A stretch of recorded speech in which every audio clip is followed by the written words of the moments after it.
ಇನ್ನೇನು ಶಿವರಾತ್ರಿ ಹಬ್ಬ ಹತ್ರ ಬಂತು ಅಲ್ವಾ? ಸೊ, ಊರಕ್ಕಿ ತಂಬಿಟ್ಟನ್ನ ಯಾವ ರೀತಿ ಮಾಡೋದು ಅಂತ ಈ ವಿಡಿಯೋದಲ್ಲಿ ತೋರಿಸ್ತಾ ಇದ್ದೀನಿ. ಸೊ, ಇವಾಗ ಫಸ್ಟು ನಾವು ಕಡಲೆ ಬೀಜನ ಹುರಿದು ಎತ್ತಿಟ್ಕೊಂಡು ಸಿಪ್ಪೆನೆಲ್ಲ ತೆಗೆದು ಎಲ್ಲ ರೆಡಿ ಮಾಡಿ ಎತ್ತಿಟ್ಕೋಬೇಕು.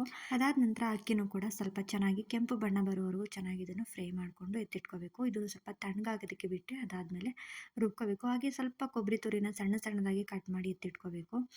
ಹಾಗೆ 4 ಅಚ್ಚು ಬೆಲ್ಲನ ತೊಗೊಂಡಿದ್ದೀನಿ. 1 ಕಪ್ ಅಕ್ಕಿಗೆ 4 ಅಚ್ಚು ಬೆಲ್ಲನ ತೊಗೊಂಡು ಅದನ್ನು ಕೂಡ ಕರಗಿಸ್ಕೊತಾ ಇದ್ದೀನಿ. ಪಾಕ ಏನು ಮಾಡ್ಕೊತಾ ಇಲ್ಲ ಅಷ್ಟೇ. ಹಾಗೆ ಕಡಲೆ ಬೀಜನೆಲ್ಲನೂ ಸಿಪ್ಪೆನೆಲ್ಲ ತೆಗೆದಿಟ್ಕೊಂಡಿದ್ದಾಯಿತು. ಹಾಗೆ ಪಾಕನೂ ಕೂಡ ರೆಡಿ ಆಯಿತು. ಹಾಗೆ ಸ್ವಲ್ಪ ಇಲ್ಲಿ ಪುಟಾಣಿನ ಸ್ವಲ್ಪ ಲೈಟಾಗಿ ಬೆಚ್ಚಗೆ ನಾನು ಹುರ್ಕೊಂಡು ಎತ್ತಿಟ್ಕೊತಾ ಇದ್ದೀನಿ.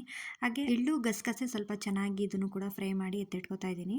ಚೆನ್ನಾಗಿ ಸ್ವಲ್ಪ ಚಿಟಾಪಟ ಅಂತ ಸಿಡಿಯೋವರೆಗೂ ಇದನ್ನು ಕೂಡ ಫ್ರೈ ಮಾಡಿ ಎತ್ತಿಟ್ಕೊಂಡಿದ್ದಾಯಿತು. ಹಾಗೆ ಇಲ್ಲಿ ಅಕ್ಕಿನೂ ಕೂಡ ಕಂಪ್ಲೀಟ್ ಕೂಲ್ ಆಗಿತ್ತು. ಹಾಗೆ ಇಲ್ಲಿ ಸ್ವಲ್ಪ ಕಡಲೆನೂ ಕೂಡ ಸೇರಿಸ್ಕೊಂಡು ಚೆನ್ನಾಗಿ ಇದನ್ನ ಪೌಡರ್ ಮಾಡ್ಕೊತಾ ಇದ್ದೀನಿ. ಇದನ್ನ ಚೆನ್ನಾಗಿ ಒಂದ್ಸಲ ಒಂದ್ರಿ ಮಾಡ್ಕೊಂಡ್ರೆ ತರ್ತರಿ ಇರೋದೆಲ್ಲ ಮೇಲ್ ಬಂದ್ಬಿಡುತ್ತೆ. ಹಾಗಾಗಿ ರೆಡಿ ಮಾಡಿ ಇಟ್ಕೊಂಡಿರುವಂತಹ ಅಕ್ಕಿ ಹಿಟ್ಟಿಗೆ ಕಡಲೆ ಬೀಜ, ಗಸಗಸೆ, ಎಳ್ಳು, ಏಲಕ್ಕಿ ಪುಡಿ, ಕೊಬ್ಬರಿನೆಲ್ಲ ಸೇರಿಸ್ಕೊಂಡು ಚೆನ್ನಾಗಿ ಇದನ್ನ ಮಿಕ್ಸ್ ಮಾಡ್ಕೋಬೇಕು. ಫುಲ್ ಎಲ್ಲ ಕಂಪ್ಲೀಟ್ ಮಿಕ್ಸ್ ಆದ ನಂತರ ಇಲ್ಲಿ ಪಾಕನ ಹಾಕೊಂಡು ಸ್ವಲ್ಪನೇ ಪಾಕ ಹಾಕೊಂಡು ಚೆನ್ನಾಗಿ ಮಿಕ್ಸ್ ಮಾಡ್ಕೋಬೇಕು. ನೋಡಿ, ಈ ಒಂದು ಅದಕ್ಕೆ ಬಂದ ಮೇಲೆ ಇದನ್ನ ಉಂಡೆಗಳನ್ನಾಗಿ ಮಾಡಿ ಇಟ್ಕೊಂಡು 1 ವೀಕ್ ನಾವು ಇಟ್ಕೊಂಡು ತಿಂದ್ರು ಕೂಡ ಏನು ಹಾಳಾಗಲ್ಲ. ನೀವು ಒಮ್ಮೆ ಟ್ರೈ ಮಾಡಿ. ಇನ್ನೇನು ಶಿವರಾತ್ರಿ ಹಬ್ಬನೂ ಕೂಡ ಹತ್ರ ಬಂತಲ್ವಾ? ಶಿವನಿಗೆ ಪ್ರಿಯವಾದದ್ದು ಇದು.